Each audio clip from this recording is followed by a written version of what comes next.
ବୋଲି ମତେ ତମେ ମୋର ମୁଁ ତୁମର। ଆଜ୍ଞା ଏଇଭଳି ରାଣ୍ଡି ମାନେ ଯଦି ସାବିତ୍ରୀ ବ୍ରତ କରିବେ ତାହେଲେ ସତ୍ୟବାନ ମରଣ ମୁହଁରୁ ନୁହେଁ ନିଜ ଘରର ଦ୍ୱାର ମୁହଁରୁ ମରିଯିବ।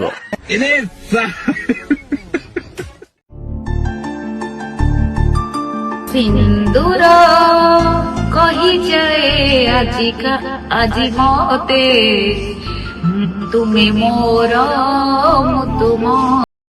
अरे कौन भौंक रहा है ये बदतमीज। ଥାଉ ଥାଉ ସେତିକି ଥାଉ। ତୁମେ ଯେଉଁ ସ୍ୱର ତାଳ ବାଳ ଦେଇ ଗୀତ ଗାଉଛ ଓଡ଼ିଶାର ସୁନାମଧନ୍ୟ କଣ୍ଠଶିଳ୍ପୀ ନମିତା ଅଗ୍ରୱାଲ, ଇରା ମହାନ୍ତି ଏମାନଙ୍କ ପେଟରେ ଲାଥ ପଡ଼ିଯିବ। ତା ଛଡ଼ା ସିନ୍ଦୁର କହିଯାଏ ଆଜି ତୁମେ ମୋର ମୁଁ ତୁମର। କିନ୍ତୁ ଏ ଗୋଟେ କଦଳୀ ଦୁଇଟା ଆପେଲ ଦେଖେଇ ତମେ ଆମର ଦର୍ଶକମାନଙ୍କୁ କ'ଣ କହିବା ପାଇଁ ଚାହୁଁଛ?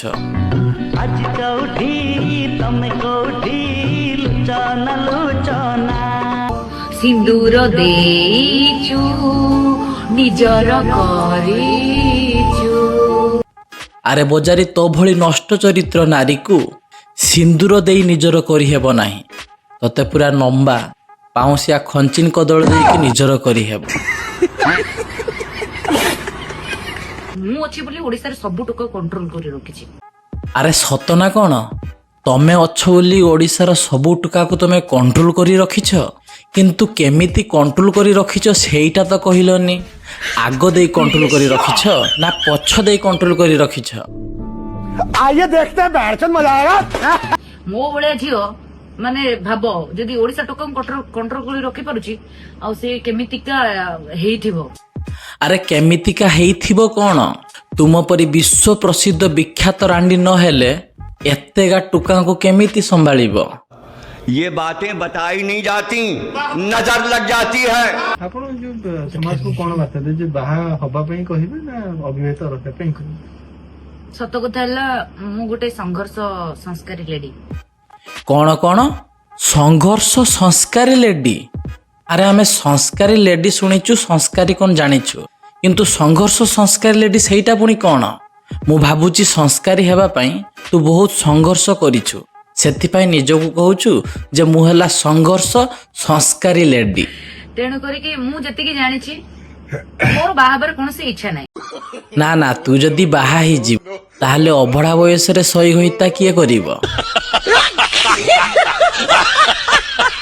ଯୋଉମାନେ ମତେ ଫଲୋ କରୁଛନ୍ତି, ଯୋଉମାନେ ମାନେ ଇନ୍ସପାୟାର ହଉଛନ୍ତି ମୋ ଠାରୁ, ମୁଁ ସେମାନଙ୍କୁ କହିବି ବାହା ନ ହବାଟା ବେଟର। ଆରେ ତତେ ଯିଏ ଫଲୋ କରୁଥିବ ସିଏ ତୋହରି ଭଳି ବଜାରି ହେଇଥିବ। ମୁଁ ସେମାନଙ୍କୁ କହିବି ବାହା ନ ହବାଟା ବେଟର। ହଁ ହଁ ବାହା ନ ହେବାଟା ବେଟର କେମିତି ନ ହେବ? ବାହା ହେଇଗଲେ ସଇ ହୋଇତା କରିବା ପାଇଁ ଟିକେ ଅସୁବିଧା ହେବ ନା। समझ रहे हो आप? କାହିଁକି ନା ବାହା ହେଇଗଲେ ସବୁ ସରିଯାଏ। ଯୋଉମାନେ ନ ବାହା ହେଇଛନ୍ତି ସେ କ୍ରେଜ ରେ ଅଛନ୍ତି ସେମାନେ।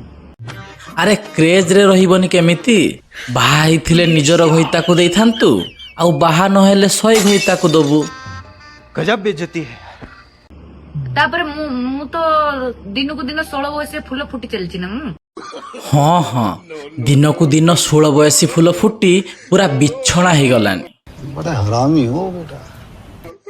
ଛାଳି ଜଙ୍ଘି ମେଲି ଦେନେ ଗୁମ୍ଫା ଦେଇ ଷଣ୍ଢ ଯିବା ଆସିବା କରୁଥିବ। କହିଲା କ'ଣ ନା ମୁଁ ଏବେ 16 ବୟସୀ। ये बड़ी अच्छी बात कही आप। ହଁ କ'ଣ ମୁଁ କଅଁଳୁଛି ଆଉ ମୁଁ ତ ମାନେ ମଉଳିନି ନା, ତ ମୁଁ କଅଁଳି ଯେତେ ମୋର ବୟସ ମୁଁ ସେତେ କଅଁଳି ହିଁ ଯାଉଛି। ଆରେ ବଜାରୀ ଏତେ ଗର୍ବ କରନି ନିଜର ରୂପ ଯୌବନକୁ ନେଇ। ଆଜି ଯୌବନ ଅଛି ଏତେ ଗୁଲୁଆମି କରୁଛୁ। ରୂପ ଯୌବନ ବୟସ ସହ କମିଗଲେ ଉପର ଆଉ ତଳ ଦୁଇଟା ଜାଗାର ରସ ଶୁଖିଗଲେ କେହି ବି ତତେ ବାସି ବାଳରେ ପଚାରିବେ ନାହିଁ। जान दे देंगे इसके लिए। क्या बात कर रहे हो आप? ଆଉ ମୋ ଟୋକା ମାନେ କୁହନ୍ତି କିଏ କଡ଼ରୁ ଫୁଲ ହନ୍ତି ଆପଣ ଫୁଲରୁ କଡ଼ ହଉଛନ୍ତି। ମୋ ଫୁଲରୁ କଢ ହଉଛି, କାହିଁକି ନା ମୋ ଭଳିଆ କଅଁଳିଆ ଟୋକି କୋଉଠି ନାହାନ୍ତିନି, ଆଉ ମୋ ଭଳିଆ କଅଁଳିଆ ମାଲ ବି କୋଉଠି ନାହିଁ। ତୋ ଭଳିଆ କଅଁଳିଆ ଟୁକି କଅଁଳିଆ ମାଲ ସାରା ପୃଥିବୀରେ ନାହିଁ। କାହିଁକି ନା ସମସ୍ତେ ଆଗ ଦେଇ ଜନ୍ମ ହୁଅନ୍ତି, କିନ୍ତୁ ତୁ ଶାଳି ପଛ ଦେଇକି ଜନ୍ମ ହେଇ ପଡୁଛୁ। ଏଇ ଭଲ ପାଇବା ଥାଉ। ମୁଁ ଏମିତି ସବୁ ବର୍ଷ ସାବିତ୍ରୀ କରିଥାଏ ମୋ ଓଡିଶାର ଟୋକା ମାନଙ୍କୁ। ନିଶା ମହାରଣା କେବେ ବାହା ହବ ନା କେବେ ମା ହବ। ନିଶା ମରଣା ଅଗଣିତ ଓଡିଶାର ଟୋକା ମାନଙ୍କ ପାଇଁ ଏମିତି ସାରା ଜୀବନ ଅବିବାହିତ ହେଇକି ରହିଯିବ। ଆରେ ବଜାରୀ, ତୁ ନା ବାହା ହେବା ପାଇଁ ଯୋଗ୍ୟ ନା କାହାର ମା ହେବା ପାଇଁ ଯୋଗ୍ୟ। ତୁ କେବଳ ୟୁଜ୍ ଆଣ୍ଡ ଥ୍ରୁ ପାଇଁ ଯୋଗ୍ୟ।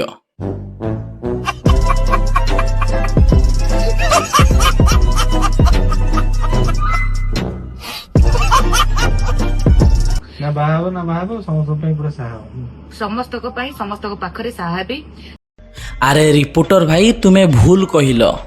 ନା ବାହା ହେବ ନା ମା ହେବ, ବାସ୍ ସମସ୍ତଙ୍କଠୁ ଖାଉଥିବ। खत्म। Bye bye, tata, goodbye, गया।